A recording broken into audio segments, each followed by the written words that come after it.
Big boss season 7 ആദ്യത്തെ captaincy task. ഈ big boss ഹൗസിൽ ഒട്ടും യോഗ്യതയില്ലാത്ത ഒരാളുടെ മുഖത്ത് ഷേവിംഗ് ഫോം തേക്കുക എന്നതാണ് ടാസ്ക്. തന്നിരിക്കുന്ന പേപ്പർ പ്ലേറ്റിൽ ഷേവിംഗ് ഫോം ആക്കിയിട്ട് മുഖത്ത് തേക്കുക എന്നതാണ്. എന്നിട്ട് വ്യക്തമായ കാരണവും പറയുക. ആദ്യം അനീഷ് ശാരികയുടെ പേരാണ് പറഞ്ഞത്. അതിനായിട്ട് അനീഷ് പറഞ്ഞ റീസൺ, ശാരിക പുള്ളിയോട് കിച്ചൺ ഏരിയയിൽ നിന്നും പറഞ്ഞു ഹോട്ട് സീറ്റിൽ ഇൻ്റർവ്യൂവിന് വരുന്നവരും ആങ്കറും തമ്മിലുള്ള വഴക്കുകൾ സ്ക്രിപ്റ്റഡ് ആണെന്ന്. അതുകൊണ്ട് ശാരിക എല്ലാ മലയാളികളെയും പൊട്ടന്മാരാക്കിയെന്നാണ് പുള്ളിയുടെ വിലയിരുത്തൽ. അഭിലാഷ് നോമിനേറ്റ് ചെയ്തത് അക്ബറിനെയാണ്.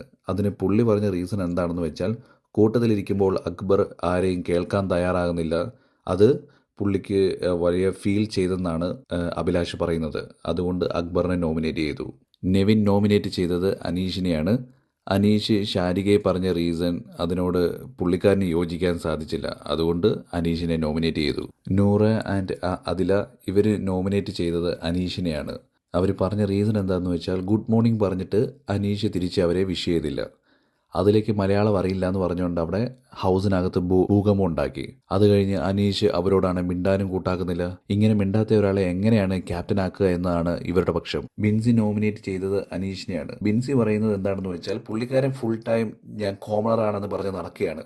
പുള്ളിക്കാരൻ അവിടെ ഫുൾ ടൈം പ്രശ്നങ്ങൾ ഉണ്ടാക്കുകയാണ്. ഇങ്ങനെ ഒരാളെ എങ്ങനെയാണ് ക്യാപ്റ്റൻ ആക്കുക? ജിസേല് നോമിനേറ്റ് ചെയ്തത് രേണുകേനാണ്. രേണു ഇന്നലത്തെ ടാസ്കിൽ ഒട്ടും ഇൻട്രസ്റ്റ് കാണിച്ചില്ല എന്നും, ടാസ്ക് ചെയ്യുമ്പോൾ നല്ല ഇൻട്രസ്റ്റ് കാണിക്കണമെന്നും, അങ്ങനെ ഇൻട്രസ്റ്റ് ഇല്ലാത്തവർ ക്യാപ്റ്റൻ ആവണ്ടെന്നാണ് ജിസേലിന്റെ അഭിപ്രായം. റണാഫ് നോമിനേറ്റ് ചെയ്തത് രഞ്ജിത്തിനെയാണ്. പുള്ളിക്കാരി പറയുന്നത് രഞ്ജിത്ത് ഏജ് വെച്ച് ഡിസ്ക്രിമിനേറ്റ് ചെയ്യുന്നുവെന്നും, അതുകൊണ്ട് പുള്ളിക്കാരൻ ക്യാപ്റ്റൻ ആയാൽ പുള്ളിക്കാരിക്ക് യാതൊരു പരിഗണനയും കിട്ടില്ല എന്നാണ് റണാഫിന്റെ അഭിപ്രായം. ചെയ്തത് അതിലിനെ നൂറേനെയാണ്. ഇവർ രണ്ടുപേരും ശൈത്യയോട് മിങ്കിൾ ചെയ്യാൻ വരുന്നില്ലെന്നാണ് ശൈത്യയുടെ വിഷമം. അനുമോൾ അനീഷിനെയാണ് നോമിനേറ്റ് ചെയ്തത്. അനീഷിനോട് എന്തെങ്കിലും ചോദിച്ചാൽ പുള്ളിക്കാരെ തിരിച്ചൊന്നും പറയുന്നില്ല. ഇതാണ് അനുമോള് അനീഷിനെ നോമിനേറ്റ് ചെയ്തത്.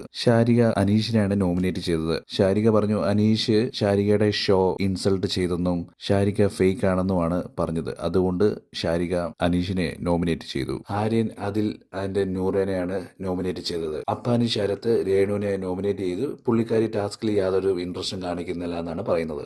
ഷാനവാസ് അനുമോളെയാണ് നോമിനേറ്റ് ചെയ്തത്. കാരണം പുള്ളിക്കാരി ഒരു കാര്യം ഏറ്റെടുത്താൽ അത് കംപ്ലീറ്റ് ചെയ്യുന്നില്ലെന്നാണ് പുള്ളിക്കാരന്റെ പക്ഷം. രേണു റണാഫിനെയാണ് നോമിനേറ്റ് ചെയ്ത് ടാസ്ക് കൊടുത്തിട്ട് മാറി നിന്ന് രേണുവിനോട് ടാസ്ക് കളിക്കാൻ വാ എന്ന് റണാഫ് പറഞ്ഞതിനാണ് രേണു റണാഫിനെ നോമിനേറ്റ് ചെയ്തത്. അടിപൊളി റീസൺ. അക്ബർ അനുമോളെയാണ് നോമിനേറ്റ് ചെയ്തത്. അക്ബർ ടാസ്ക് ചെയ്ത് ക്ഷീണിച്ചിരിക്കുമ്പോൾ അനുമോൾ പുള്ളിയോട് പറഞ്ഞു, ആദ്യത്തെ ദിവസം നമ്മൾ ഒന്നും ചെയ്യേണ്ടതേ, 2-3 ദിവസം കഴിയുമ്പോൾ നമുക്ക് എന്തെങ്കിലുമൊക്കെ ചെയ്താൽ മതി. ക്ഷീണിച്ച് അവശനായിരിക്കുന്ന ആളോട് പറയാൻ പറ്റിയ കാര്യം തന്നെ. നീൽ അനീഷിനെയാണ് നോമിനേറ്റ് ചെയ്തത്. അനീഷ് ഒട്ടും പുരോഗതി ചിന്താഗതി ഇല്ലാത്ത ആളാണെന്നും, അതുകൊണ്ട് അനീഷിനെ നോമിനേറ്റ് ചെയ്തെന്നാണ് പുള്ളി പറയുന്നത്. അങ്ങനെ നോമിനേഷൻ കഴിഞ്ഞപ്പോഴത്തേന് മുഖത്ത് ഫോം കിട്ടാത്തവരെല്ലാവരും എഴുന്നേറ്റ് നിന്നു. അവർ വിചാരിച്ച് ഇപ്പോഴും അവരായിരിക്കും ക്യാപ്റ്റൻ ആകാൻ പോകുന്നതെന്ന്. എന്നാൽ ബോസേട്ടന്റെ 7ന്റെ പണിയല്ല അവർക്ക് കൊടുത്തത്. ഏറ്റവും കൂടുതൽ ഫോം ആർക്കാണോ കിട്ടിയത് അയാളാണ് ക്യാപ്റ്റൻ ആണെന്ന്. അങ്ങനെ അനീഷ് സീസൺ 7 ഫസ്റ്റ് ക്യാപ്റ്റനായി.